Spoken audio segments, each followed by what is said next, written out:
Buongiorno. Yeah, that's all I've got in Italian. I tell you, I'm learning. Thank you so much. When you were introducing me there, I'm thinking, gee, who's she talking about here, Soph? Come on.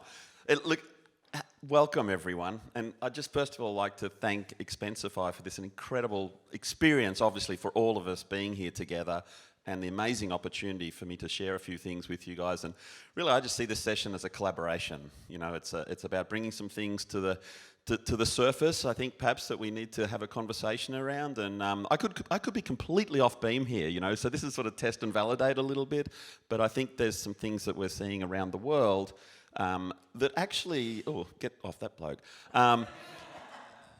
Ultimately, you know, for us all in the room here, I mean, we're in the business, if you think of it that way, perhaps, of building trust and creating and keeping trust, you know, with our clients, with the vendors that we actually partner with, and also our teams, of course. So, you know, and I think when it comes to trust, we're either building or breaking. You know, there's sort of no status quo there. It's either one or the other.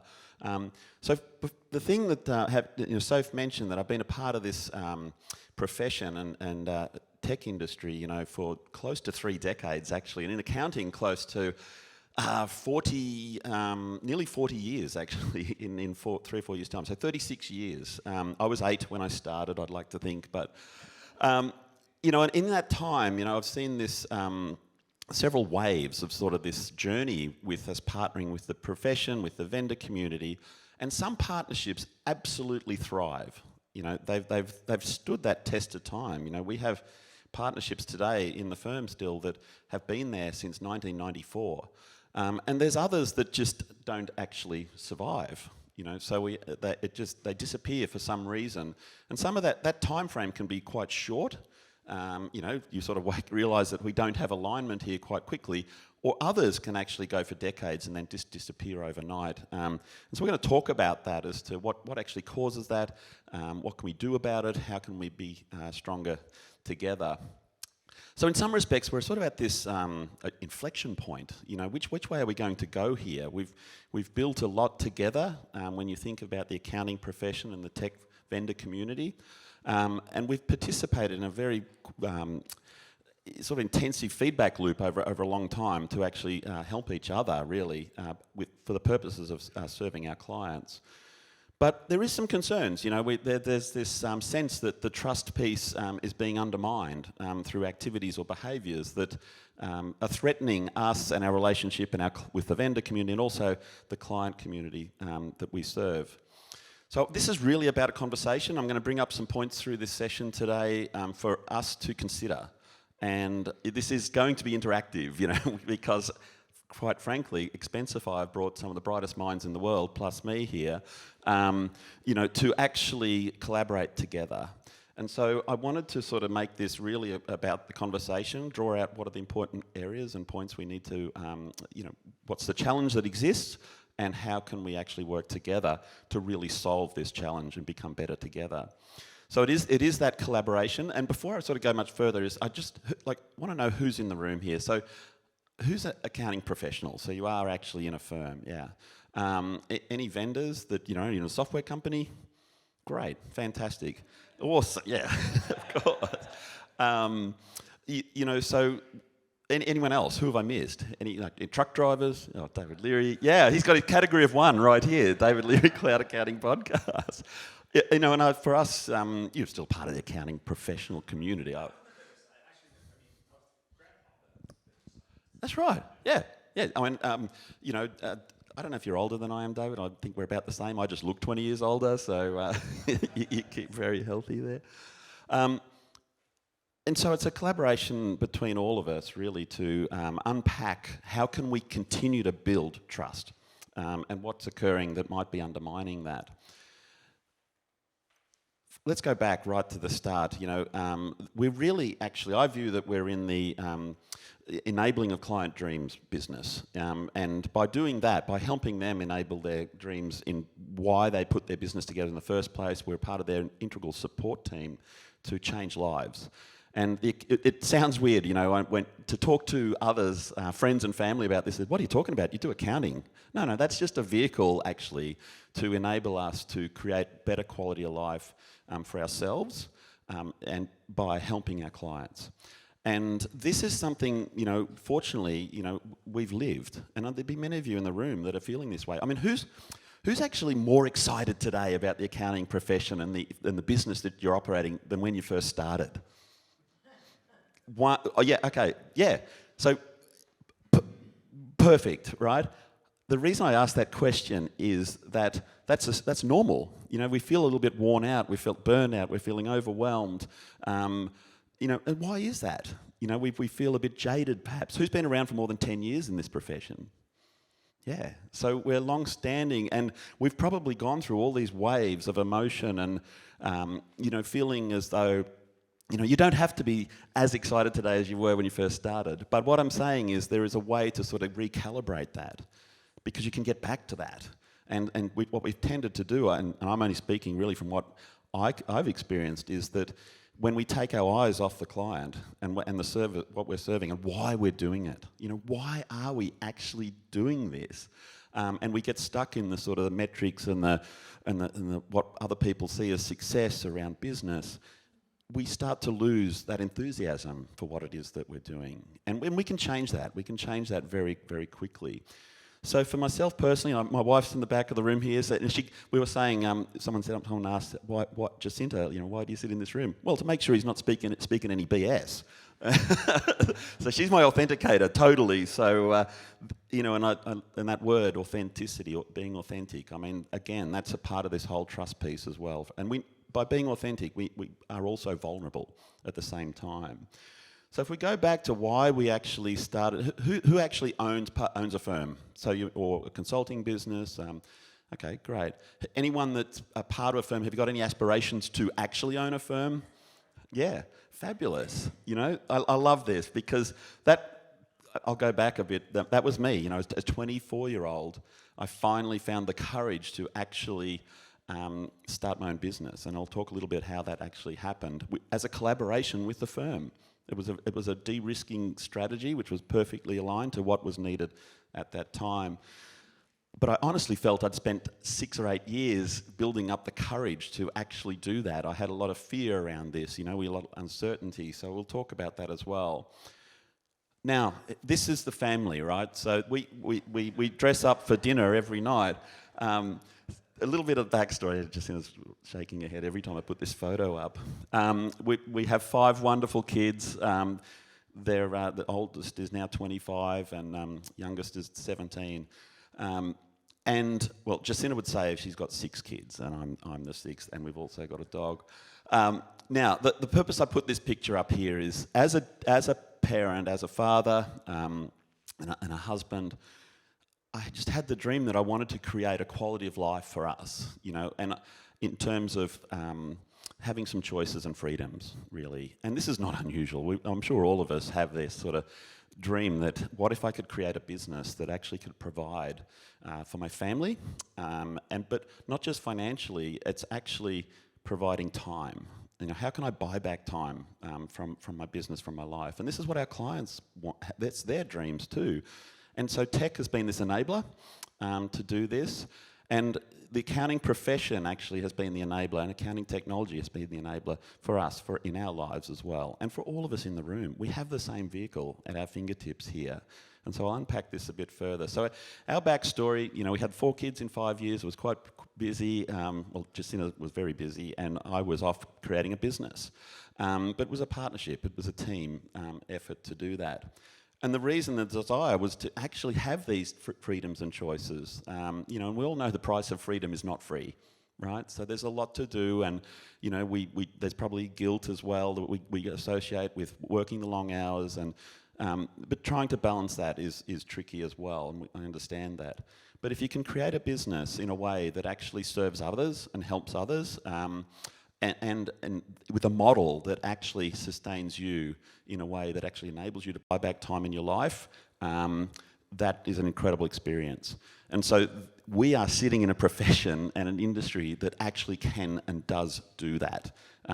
Make no mistake about that whatsoever. It's up to us to articulate the way we actually generate that business. Oh, it's going back to the first photo, right? Why have they got the ugly sweaters on? So a dream for us and myself was to, what if I could take the kids and just, what if we could go overseas, right? And I'm 53, I just turned 54.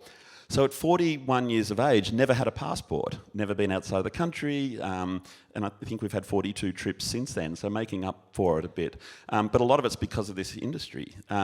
So the dream was to take the kids to Disneyland, right? Did all that, did the American trip. And then it was like, well, what if we could have a white Christmas? And I know for North Americans and other people around the world, that's not unusual, but for an Australian, that is very unusual, And so that was a complete dream to say, well, wow, what if we could do that? So I gave the kids a ugly sweater for Christmas. And it's 40 degrees or 100, in the shade outside in Australia. And what have we got these things for? And I said, you've got to put them on, I've got to get a photo. So I said, you might need this next year. And so the year later, we went to Banff, and this is at the Banff Springs Hotel, Christmas Day, and so we reenacted the photo, and people were like, who is this crazy Griswold family? In fact, we put it on I made them wear them on the aeroplane. So we got on at Brisbane Airport, and I knew a few of the staff on the Virgin Australia flight, and they said, hey, Clayton, how you going? Yeah, hi. Oh my gosh. And they talked about that for a couple of years afterwards. They, hey, the sweater, that day you wore those sweaters on the plane, and yeah, they were sweating in the sweaters.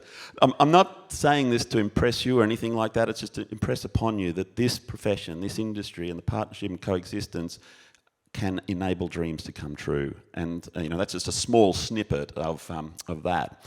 So I want to go back a bit before we go forward here. The accounting tech backstory.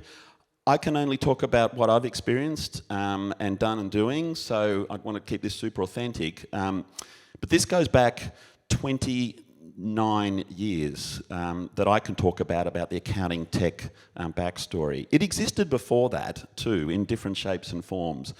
But if you think back, for those of us that were around in those days, and I've seen a couple of iterations of this partnership between the accounting profession and the tech vendor community.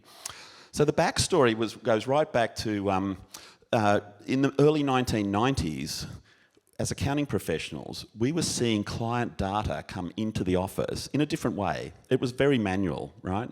Does anyone remember the old 31 money column journal books, right? Or the Kalamazoo and all that? Yeah, a few of us in the room. And we were seeing client data coming into the firm that wasn't in perfect shape. And because they couldn't add a cross and down. And, and they had everything in the sundries column, which was really there for, put it in telephone, put in motor vehicle, and it was a simple chart of accounts, 31 columns, that's it. Talk about standardised chart, we had it.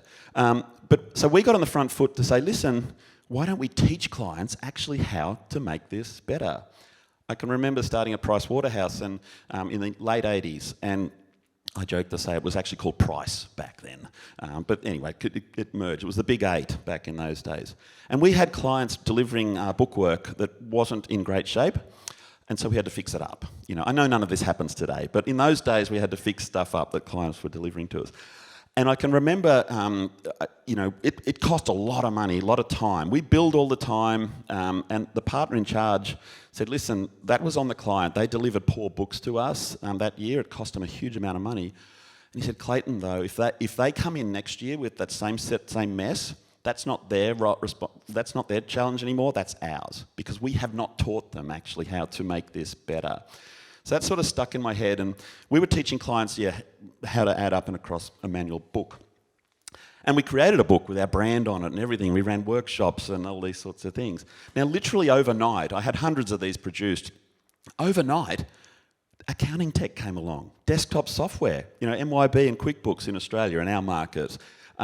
Suddenly it was like they were advertising it on the back of buses, selling it through Costco or hardware store. Anywhere you could buy anything, the software boxes were there. So that was a moment, that was a change. And for us, we were then seeing clients deliver worse sets of books. They thought it was all perfect because the software company told them that it's going to save you time and effort and money. There was a quick and easy, we'd just get it done. And so that was like, oh, okay. Now we had to educate the clients how to actually manage accounting software. And I literally thought that was going to be over within about maybe a year. Every single business was going to be digitised and it was going to save us a huge amount of time, effort and money. It's taken a lot longer than that.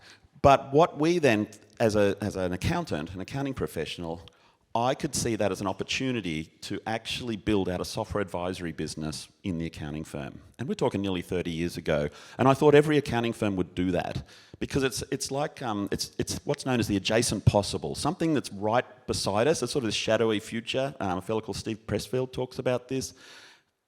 Is what can I do without giving up my career capital but not continue to do the same thing that I'm doing? How could I create a business here with the firm? So I took that idea to the firm and actually built out a software advisory division in that accounting group. It was a separate entity. And in order to do that, we had to choose partners. You know, accounting software, it's interesting as to how the partner channel, if you think of the word channel, I viewed it either naively or just altruistically that this is and always will be and should be a partnership. Now, the software vendor might have viewed it as this is a channel to market, or that community, us as accounting professionals, was built out of a need because software vendors were selling a lot of product, and what came from just the product sale was then services were required. And instead of trying to build out a services business while you've got a product business, who can we utilise to actually fulfil those services? And the accounting profession was naturally that fit. It was a double edge because it was there also. We were actually part of the sales force or the sales team to actually shift product as well. And there's nothing wrong with being a channel to market unless you don't know you are. And so that's, we had this partnership that we could build out. And we had to choose vendors. And we're doing this today. We've got thousands of apps, that we're too many really. It's an overwhelm. You're not going to know all of those. And back in those days, you could learn most of them, pretty much all of them. But we had to choose vendors to partner with. And our view in the firm was that we wanted to build out an independent business. Now, being independent doesn't mean you don't partner, so you need to partner deeply. But we chose 4 vendors. The firm actually wanted me to just choose a single vendor, the biggest, because that seemed easy, that the market had already moved to that. I actually chose to partner with the one that had the smallest amount of market share, because we interviewed the vendors. Who's got a good product that's going to get better? Who actually can we participate? Who do I feel as though we've got shared values and alignment with? And also, who can we participate in the feedback loop with? ExpensiCon, a great example. I mean, David's talk yesterday was about, hey, this is a collaboration. Share with us exactly what it is that we need to be doing. Now, in those partnerships, they came and went too. Some of those, survive today. Some of them do not. Now, I just want to go back before we go forward here. Is history matters? Does anyone know what that is? Correct. Book. Who said book? We got the A team in here.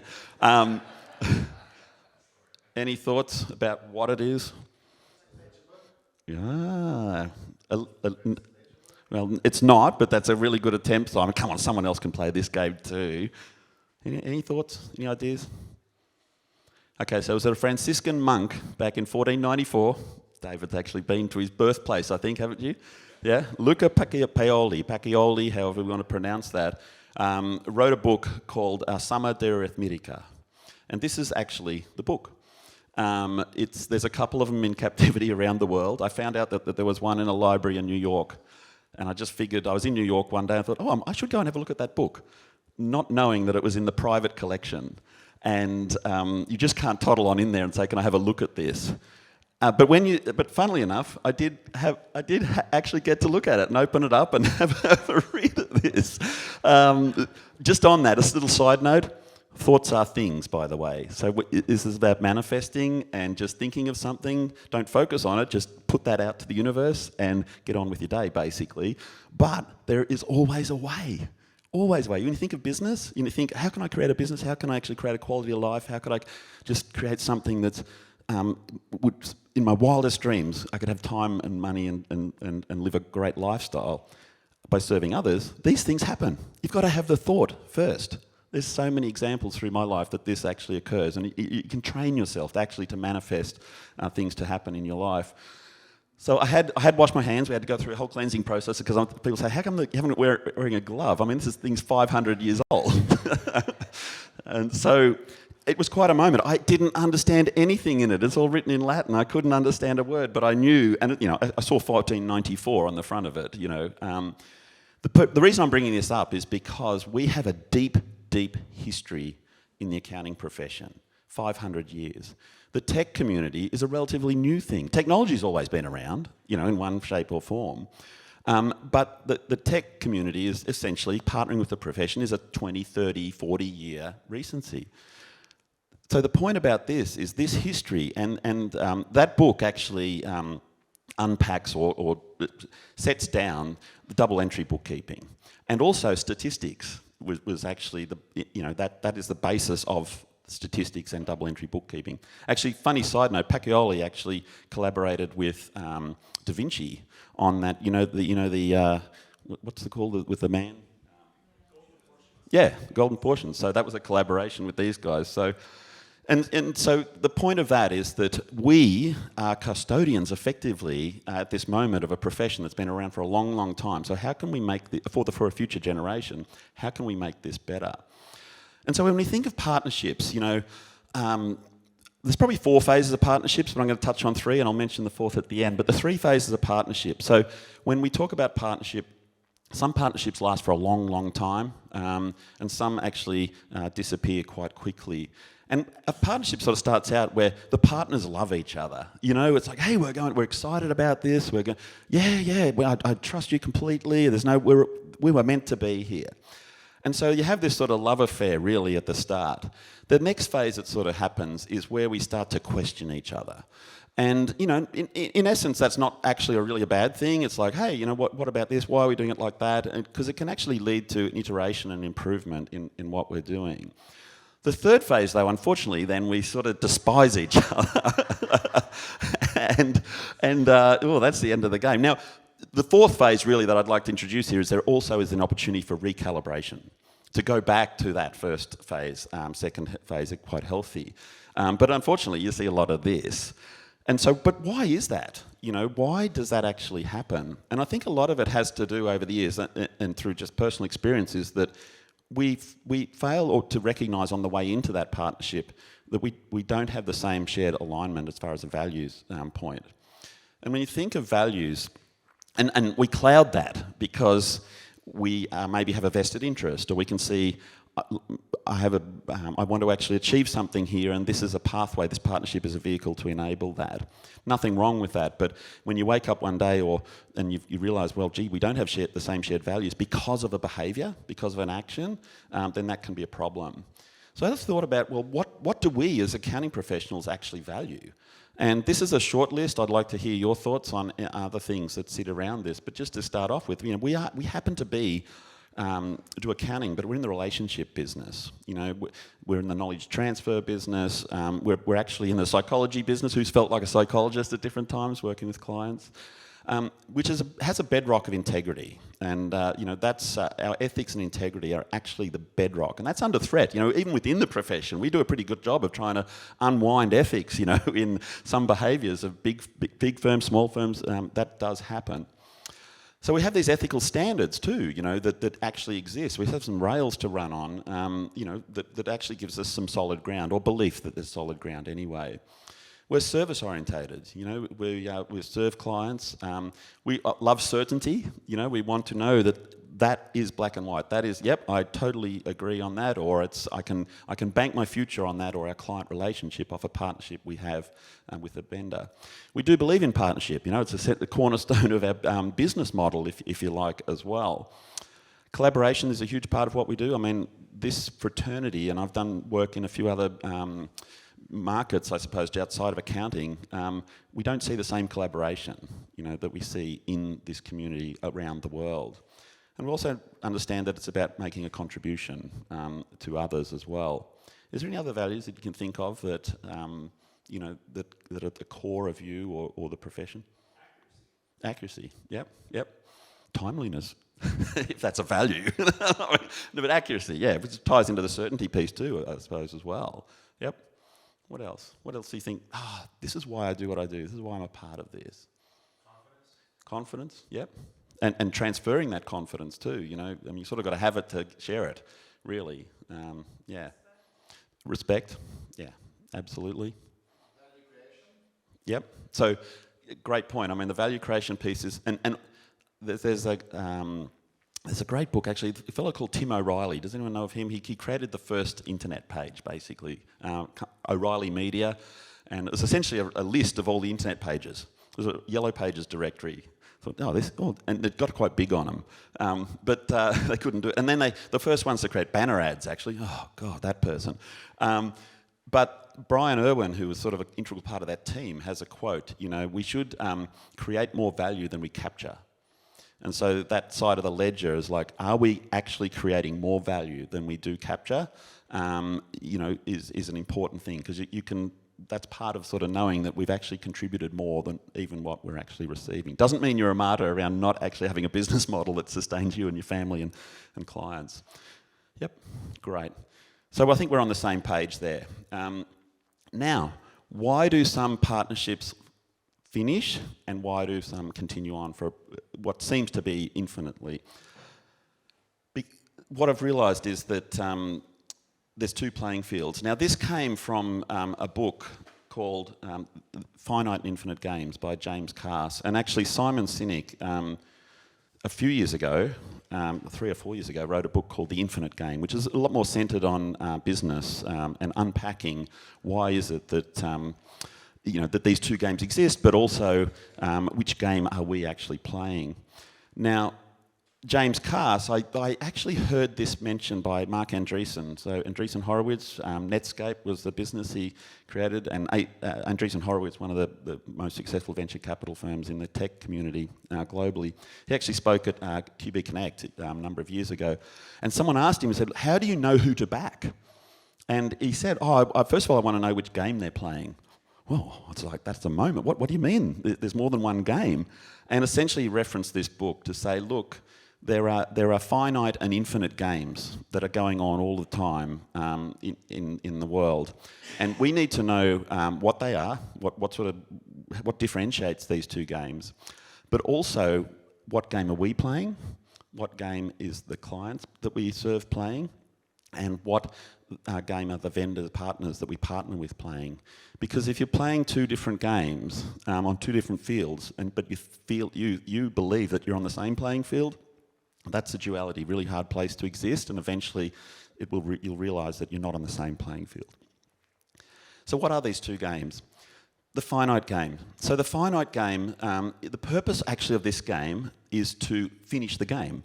It's to have a winner. You know, there's defined rules, there's a defined number of players, there's a start, a middle and a finish, so there's an end point, and the players agree once that happens, that game is over.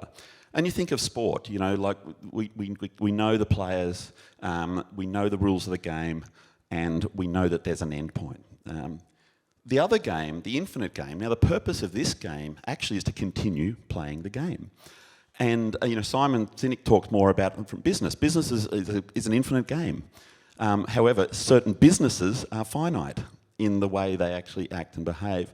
And so when people start talking and using terminology like win, beat, dominate, metrics of all sorts of things that are measurable, and it's okay to have measurable metrics, but to peg their why we're here. Oh, we're here to grow by year on year 100%. No, that's not why you're here. You're actually here to serve clients and make things better, you know, to bring a solution, be entrepreneurial, but bring to being something that never existed before. The other thing in the infinite game is that the rules change. And part of the game is actually to change the rules so that the game continues to play. And so this was a lens to look through. When you understand that these two games exist, you can work out, are you playing the infinite game? Well, business is an infinite game. The accounting profession is an infinite game. Are you an infinite game player? Whereas some vendors actually have finite game mentality, and when you do hear them talk about, you know, we're number one, we want to dominate, we're actually going to win and beat the competition. They're sort of finite game phrases. Now, a finite game can exist within an infinite game. You know, and case in point, certain businesses or even partnerships that exist in the game of business. But an infinite game cannot exist in a finite game, because the purpose of that finite game is to end it. So this is where it actually, and ourselves, how do we develop this infinite game mindset? And by and large, you are highly likely that you are an infinite game player. Anyway, you're in this room. But how do we avoid actually going into that finite space, or how do we switch from one to the other as well? There's a thought, a pattern around the world that we may have reached peak partnership, in the accounting profession, partnering with the vendor community. I'm not one of those people that believe that. I think we've been close, depending on your experiences, but we have a moment where we can recalibrate here. And this is about coexistence. When you think about it, we've got a profession that's client-centric. It's based on service and values and ethical-based profession, coexisting with a product-centric, sales-based or sales-orientated industry. And so we're sort of on these two tram lines, and we have coexisted for a long time, and I think we will continue to, but some of these partnerships do not continue. So we need to have the courage to actually raise our standards. The standard we walk past is the standard we actually accept. And you might be thinking, Clayton, get to the point here. What are you actually talking about? What are these standards? What are the things that have actually occurred? As custodians, for the future, for a future generation, how can we actually make this better? And being guardians for the client. So when you think about a software vendor relationship, what are we signing on to on behalf of the client when we actually enable a software connection? So one thing to lay this down is to actually stay curious. I think if we don't ask questions, we're not going to get answers. And also what's happened over the time is we've asked the wrong questions and we're getting the wrong answers. And David even talked about this in his keynote, is we need to ask the right questions to get the right answers. So what actually are they? And why are we asking these questions? So some of the things that have occurred in the accounting and vendor partnership over the last 30 years that we've seen, and others are seeing and talking about as well. We've had broken promises. So it's pretty hard to actually partner with a vendor back to back with our client if the promise that we've been offered by the vendor isn't authentic and not going to last, because we back to back that relationship between the vendor, ourselves, and the client. So we need to have that certainty that actually what they've told us and promised us under some promise or agreement actually will stay and the test of time. There's also been illegal activities that have occurred, in some vendors around the world. I've had several examples in Australia, where some vendors have been sued by governments, actually taken to court and sued for unethical or deceptive behaviour, whether through marketing or advertising and those sorts of things. I mean, is that good enough? Is that something we should be accepting? Other areas is data mining. Is the software a pipe to the mine, being, data is the new oil? So are we complicit in actually our clients' data being mined without strong opt-in and opt-outs? I don't think there's any, do we have awareness around actually what's happening here? Golden handcuffs is a good one. We had a case where a vendor broke a promise, pricing promise, that we back to back with clients. And they said, oh, that's fine, we want to fix you up for your trouble. Right, okay, what would that look like? They actually wanted to pay us money to be quiet. And so is that acceptable? And I got the contract and it's sitting in the drawer. It's like, oh, I'd love to see that contract, And clause 38B was, you shall never say anything disparaging about this company ever again. I mean, that's actually hush money. So, that is not on. When we reference, and there's a number of us, we reference the fact that, hang on, this promise you published, it was on your internet, it was on a webinar, it was on the internet page, here's the links. So that afternoon they removed it and said that doesn't exist. So the gaslighting piece was like, what is going on here? Is competing with your partners acceptable? Do we have a partnership if you're going to blatantly compete with us? It's pretty hard to, which game are you playing? And have they just utilised us as a customer acquisition cost? And that partnership lasted long enough now, so someone's determined that that price has been paid. We're now really going to compete with you as a profession. The other, talking about illegal activities, and we had a situation where we built up a software client base with one particular vendor. And, it was not an insignificant number. I mean, there was over $100,000 in recurring income and at least that in services. And we're a small team of sort of 7 to 8 people. It was all of our profit, basically.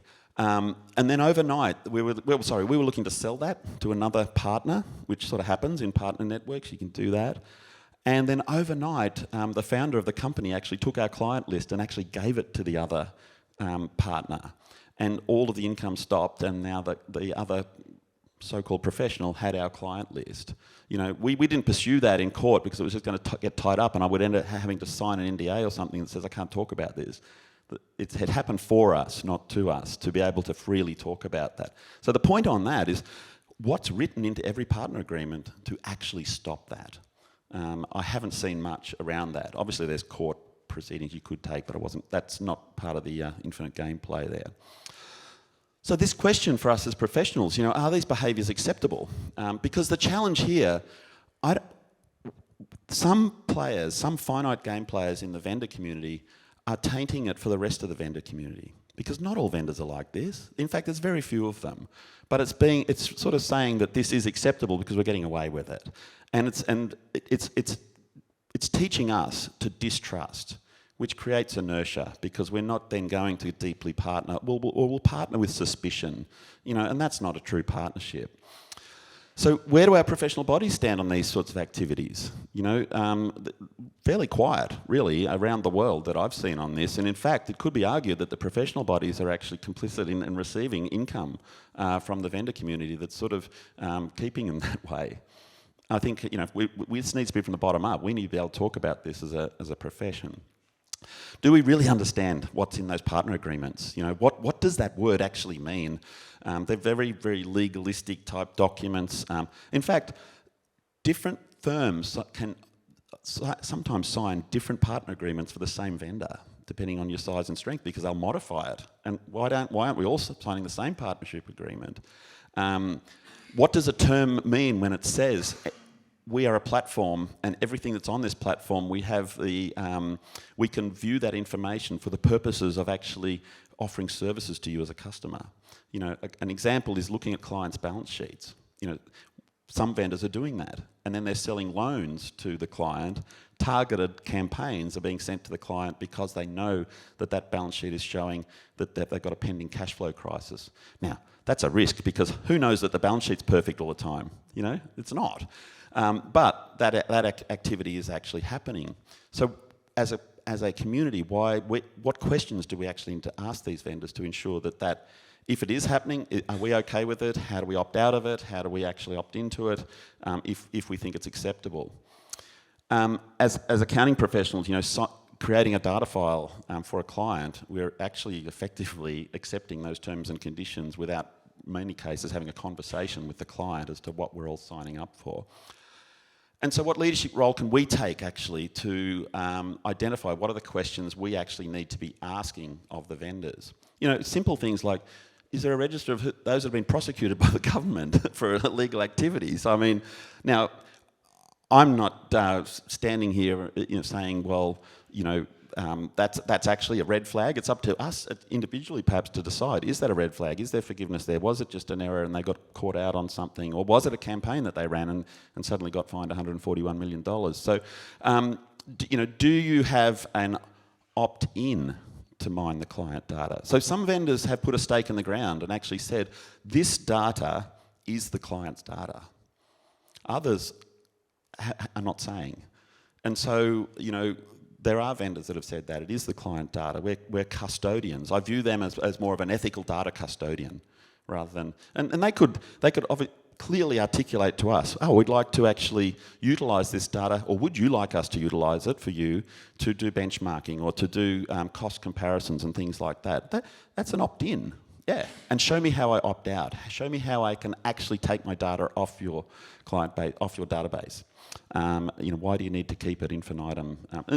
Different parts of the world. I admire Europe in taking a lead on this as well. Remembering we're in between the client and the vendor on this. Do you offer services that compete directly with your partner network? That's just a simple question to ask. What's written into your partnership agreement to actually safeguard our businesses that we're actually creating as well? So what can we do? This is why I want to get us all involved here. So what can we do as a profession to help the vendor community and what questions can we ask to know that we're getting the right answers for us and our clients? And that's what the question really is here is it time for an ethical charter? When we sign a partner agreement or by just effectively turning on a software product, what agreement are we putting back to the vendor community to two things? Safeguard our client relationship to make sure we've got the right questions and we've got a standard here, but also to ensure that we're partnering with vendors who are playing the same game as us in the infinite game. So this is the question I want to put to you. One thing I would like to explore: has anyone had these experiences that I talked about earlier? We've got a few nods there. I'm not going to mention specific names. I don't want to call out specific vendors at this moment. I think we need the checklist as to who, these are the behaviours. I'm calling out the behaviour more than anything. But you can find out who it is and probably talk to you at the bar. But I don't think that serves us a lot, because you've got to actually discover this and work out, what is right and what do you think is acceptable.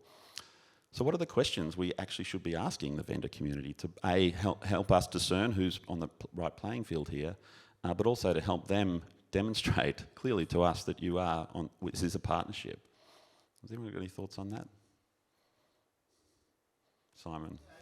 It's quite interesting. I've seen it a few times when you think you use Microsoft or use Google, that's a computer program, but and it's just using general data and stuff going back and forth. But as soon as we get to financial data, there's that sensitivity and kind of like what's going on, and then there's obviously the incentive to now you can sell. And we all know accountants are really bad at selling. So we like incentives, So when someone gives you a guaranteed stream of income, that's a change in model, because in the past you would have gone to a shop and it would have been all the software on the shelf and you would have just pulled it off. But now the vendors are knocking on our door going, hey, we'll give you money and we'll pay for that and we'll sponsor the car, and that sounds pretty cool, because everyone loves revenue with no cost. So I think there's like a bit of a disconnect and a challenge. But we've had a couple of vendors as well. They said, we're giving you this commission forever, and then they just said, no, we're not. I said, we've done some work with you, why do we not keep giving it? And I was like, well, I don't have the authority or the power to hold you accountable to keep giving it to me. And if you do something I don't like, I probably don't have the time and understanding to understand what you're doing wrong. And if we disconnect, you're probably just going to stop paying me my commission. So it feels like I need an authority to hold them accountable. Yeah, I can think of at least half a dozen vendors where that's happened. The promise was, yeah, we'll pay this, and then it just stopped, and it just sat there. A couple I sort of tap back on the shoulder and say, hey, that would be due, and yeah, sure, we'll fix that up. A couple of years later, generally though, we just go, you know what? I'm not chasing that. It's just like I'm going to move on. But we're bringing people into this profession. Just on the sharing of the revenue piece. Now, people will have different views on this, and it could be perceived as that it is tainting our independence, right? I've got a different view of that. I viewed it that if we are in genuine partnership here, we are revenue sharing. It actually is a commercial arrangement. Disclosure to clients, of course. But I wanted to then have a reason to, and they do too, to actively participate in the feedback loop. And so we're partners in business, really, and we were the unpaid sales team, really, and the development team. We were actually feeding all this back to the vendors. So, we have a partnership with a company in Australia that's lasted for 28 years, and that's six-figure income of commissions that actually come in. People say, Clayton, how do you get to do all these things? Because I built a business model actually that income keeps coming in whether you're working or not. So. Now, that's not the only income stream, because that can disappear overnight, as it happened to us, But if you've got enough of them, if you've got like half a dozen, or, you build it up over time, you're actually helping someone else build out their business because you believe in that product. Don't just take the money for the money's point of view. That should be very much secondary, Is it a good company? Is it a good product getting better? Don't focus on the product and the price and the money that you make. Focus on the partnership, and the product is good and getting better, and can I participate in that feedback loop as well? But you think of new people coming into the profession. Why are we failing to attract the future generation on this? Because I think part of it is that if someone goes through one of those experiences and they thought this was a partnership and suddenly it's a despised at phase 3 of the partnership, and their whole business was that one vendor, they're out. I've seen people just leave the profession off the back of that broken promise. You probably be taught how to actually engage better with vendors. So like if we had a few advocates and you were like, hey guys, I've dealt with enough of them, I'm going to write the Clayton Oates playbook on how to deal with vendors, and these are the things you should know, what to hold them accountable for, how to engage with them. You might feel a little bit better, because often we're kind of going in a bit blind. Yep. So I think if there was a little bit more, and we all know this in business, the things you really need to know, you don't get taught at college. You kind of work it on the go. Yep. And like in South Africa, like our tax authority, they keep changing their systems. So like every few months we've got to learn a new return or a new way of doing I thought it was only Australia that did that. and I often tell the guys when they join our team, I'm like, guys, if there's a course in varsity, we'd be out of date in like 6 months. That's why there's not a course. But that's the most important thing to understand, is how to actually engage with different people. So, but there probably is like, this mustn't be an ethics course, because I mean, no one likes ethics course in varsity. Yeah. You just go like, how do I not get caught for like writing? I'm being facetious, but obviously like it's important to get it right, because that's kind of inherent in our practice, in our business, and in kind of the profession. But like, there's also how do you actually engage with business people, because they think differently. Yes. That Yeah. software vendor wants to make money. Well, there's other vendors that are very much focused on continuing to play the game, the infinite game sort of mindset. So it depends which field they're on with that as well. This has been something that's been sort of rattling around my head for a number of years, because it was like, it works. It serves you too, because you build resilience, right? But you can, when something like this happens, you have a choice. We can either get bitter or better, and so I want to be on the better side, right? And that's it won't be the Clayton Oates checklist, but it'll be the collaboration of us. Kenji up the back there. Yeah, I was going to ask Clayton, in your experience, let's say you're reviewing a contract, new partner agreement. Yes. And maybe you see something that's a red flag for you or your firm. How often, when you bring that up to this potential new partner and say, hey, there's an area or a section here I'm a little concerned about, how often do you see them saying, oh, good point, fair point, Clayton, let's maybe modify that? Or do they typically just say, nah, I'm sorry, our legal department just... Yeah. How often are you... I've seen it both ways. It sometimes depends how early you are and they are on the journey, and how they view you, and I say you, me, or you, or collectively the people we associate with, as to, it would be in my best interest to actually change that clause. I think of the agreement we have with this vendor that's been 28 years. I took it to them to say, well, actually 22 years ago it was creating, with the partnership it's been 28 years, but the money piece actually, we were selling a product and we'd sell upgrades every year, right? As we did in the desktop era. And I said to them, you really need a subscription model. Now they had desktop software. And they said, well, what do you mean? And I said, well, we need a few things. We need the client to be on the latest version. You need some recurring business here, because I want to know that you're going to be around. Because I've actually pegged my relationship with my client on the fact that I've recommended this software. And I also said, well, we need to be stronger together. So we need to have rev share here. And it was like, oh, how would that work, And to their credit, the CEO, and you've got to try and hit that level. You've got to try and get to that founder, CEO level, not a middle manager or someone like that, whose budget is this coming out of, and is it client cost of acquisition? And so we kicked it around, let's have a look. And once you extrapolate out and say, because a client connected to a partner stays longer, right? They tell us that. And so right back at you, And so we collaborate on this model. Now today, that is 95% of this company's revenue. We're talking 60 million, a year. 15% actually went to the partner community. Now I thought, that's a little low perhaps, but fine. And that's that six-figure income that we have today off the back of that. What I'm proud about really is that there's hundreds and thousands of other partners that are getting that as well, off the back of one of us saying, hey, this is a problem, I've got a solution for you. So we never come up with, we're trained to spot problems, but we need to bring solutions to the vendor community. So yet we have these reference points now of like, hey, that worked for these guys. That's why I'm saying this to you. But we also have the reference point where others say, nah, that's... And so for us, it's like we sort of stall on the partnership, really, because I can't see this being a infinite game. And so then they sort of like... And you see vendors get upset, really. They mightn't just say it, but the accountants, they're just not selling enough. You know, I'm doing everything for them. Well, hang on, words matter. These terms matter. You know, it's not actually a pure partnership. It's if you give them a margin for 5 years, that should be enough, or 2 years, you know, because we're acquiring a customer through the accountant instead of building a partnership.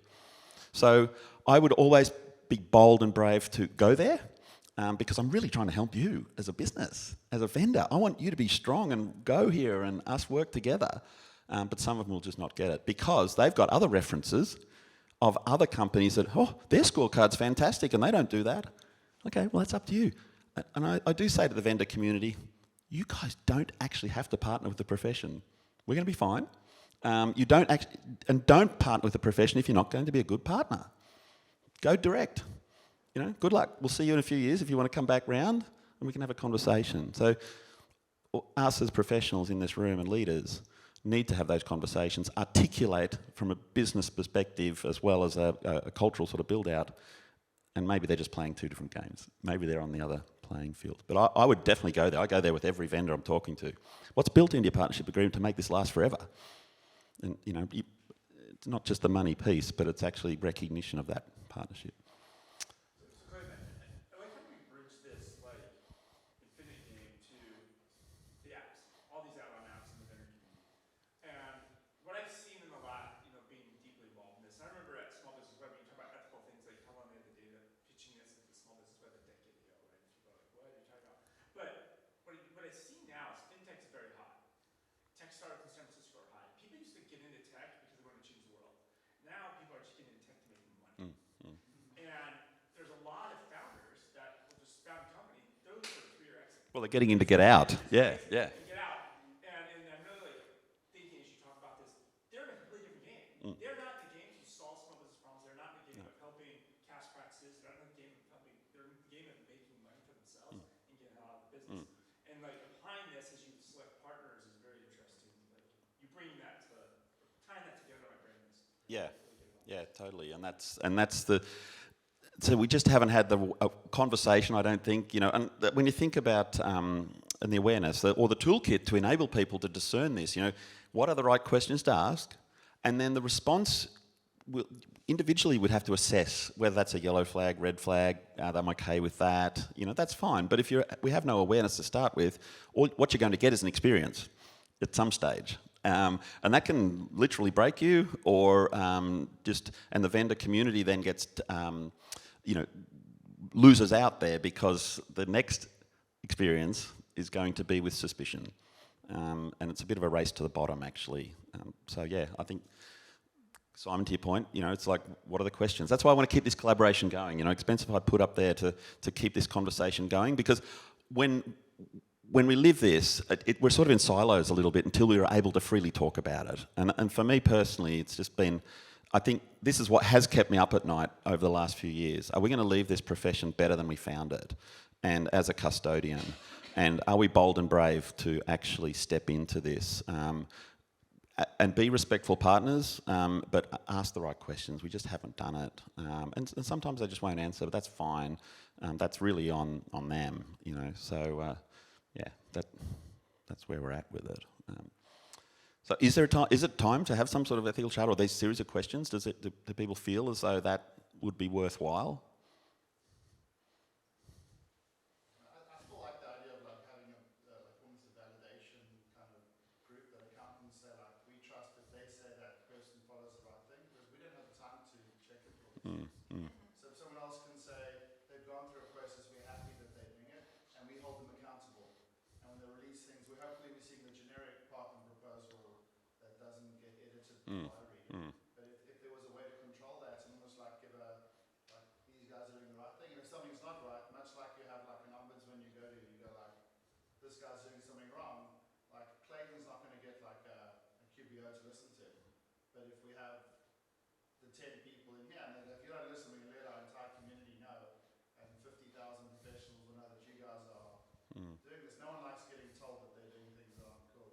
Yeah, and I also find the other side, the vendor community isn't sort of putting this front and centre to when hey, maybe because we haven't raised the issue enough yet, you know, globally. I mean, talking in London last week, we touched on this, and it's like, yeah, this needs to be talked about. You know, the US are the same. So this is a global thing, right? And you know, just that fact of having that conversation and being able to, and because if I was a vendor, I'd be saying, this is how we differentiate ourselves from those that are doing the other activities. It is your data, it is your client's data. We respect that. We treat it, you know, some people view it as data as a new oil, others say data is water, you know, the giver of life, rather than actually, you know, the old crusty oil thing. So, and it's sort of, you know, vendors have rebadged their image as saying, some have said, we're no longer a software company, we're a data company. Oh, whose data is that? You know, we're our big data. No, it's not big data. It's all our little client data added up to your big data. So, you know, that's CEOs have said publicly that we know the numbers in businesses. We see their bank balances. You know, so and then really, okay, you see their bank balance. What are you doing with that? You know, the client. When you think of the trust with the client, often they don't share their finances with their spouse. You know, it's us and the client that have this. One of the most sacred things to them is their finances. You know, are we at a stage where we just, hey, because we use software, like in the personal arena, right? We've exchanged convenience for our privacy. We've given up privacy to get convenience. You know, Google can help us get to places with maps or whatever, but they'll track our data. And it's free because we've got some sort of value exchange. We're actually receiving a convenience. We often understand that we've traded something off for that, but I'm happy with it as a fair value exchange. In the accounting tech world, the client actually is paying for the data, paying for the product, when often they are the product. And so it brings up this notion is actually our clients actually renting their own data. You know, have we crossed that bridge? And so I think if we had a client sitting in the room here, I think they would be horrified to hear that we haven't actually addressed it as a profession, because we have got this high risk point where that could upset and break the partnership with our client base en masse. You know, we're sort of one moment away from a really bad experience here, and what questions have we really asked? You know, like a huge data hack, for example. I'm not as concerned about someone attacking data. I'm concerned about what people are doing with it that have already got it, more so than the external threats. It's the internal threats that I'm concerned about at the moment. Okay, well, so I get the gist that this is something we should kick around and continue to explore. And I know we went down here a lot, and it's like, oh God, this room's heavier than I thought it was going to be. Let's sort of take this back up, right? Because we are part of the solution. We got the problem? Yep, geez, okay. What are we going to do about it? And so that was the workshop. I just want to sort of finish here, which I think we're close to time. In this world is one thing of value. When I read this, it just struck me. To live our life in truth and justice, but at the same time being tolerant of those that are neither true nor just.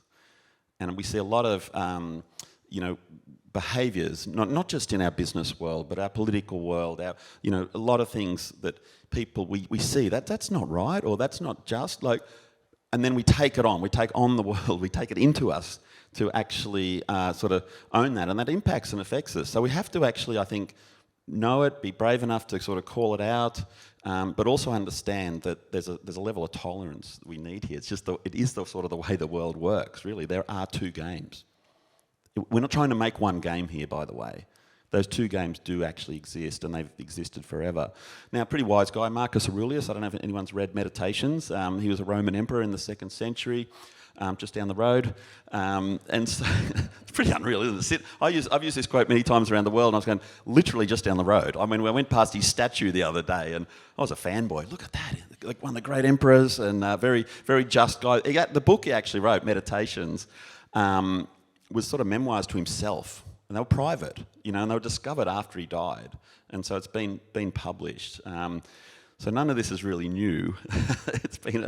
It's been around for a long, long time.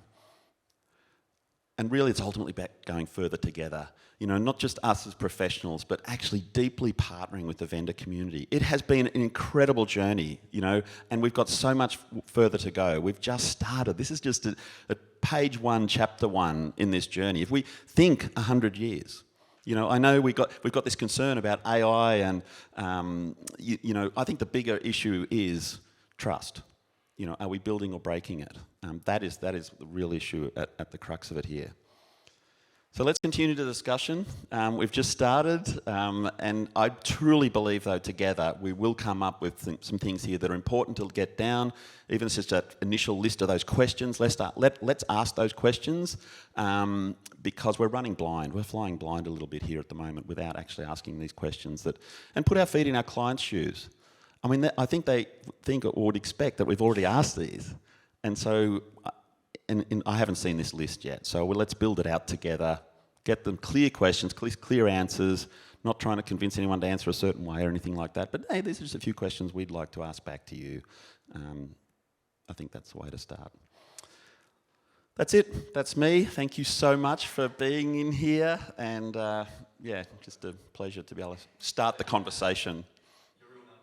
What's that?